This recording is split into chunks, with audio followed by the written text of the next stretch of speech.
Batůžek, 40 litrů. Co do něj všechno musí přijít? Na 2 týdny na trek. Hele, dlouhý kalhoty, dlouhá mikina, nákrčník, spodní triko s dlouhým rukávem, šustějra, ta nezabere nic, dlouhý spodky, péřová bunda, karimatka,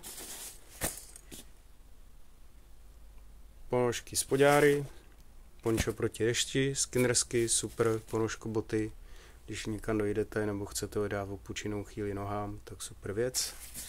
Špagát na tarp nastavění, spacák bohužel teda, že nakonec teda má být pěkná zima v noci pár dnů, tak bohužel teda velký zimní.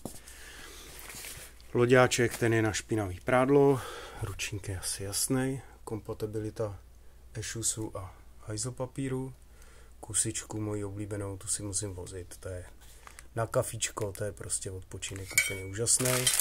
Jinak na vaření máme v podstatě jenom tadyhle ten ešus a tady máme hliníkovou konvičku lehoučkou, říkáme jí ohňovka, protože teď vaříme jak na ohni, tak na vařiči. Vařič máme tadyhle toho pavouka od Mevy a kartuši. Tak, kdo je mlsnej na kafe jako my, tak si můžete koupit tadyhle ty pytlíky, ale vy si je můžete koupit prázdný, namlít si do toho vaše oblíbené kafe a normálně si je zavařit ve vakuovačce, pak si je takhle dáte do igeliťáku a kafejčko vám nevyčichne. Tak tadyhle je sbírka nějakých jídel, je to jenom vzorek, co jsme sebou pořídili, Adventure Menu. Tohle to jsou jídla, které si děláme sami, sušíme.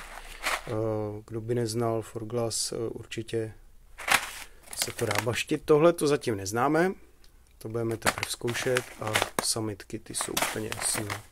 Čelovka, náhradní čelovka, powerbanka, camelback, bude tam ještě náhradní flaška batohu, podprdelník, bez toho nejedem. No, KPZka, tam je spousta věcí. Tak, a hliníkovka. No a až vlastně na zbytek jídla, který je zatím v krabici, tak je to takhle všechno.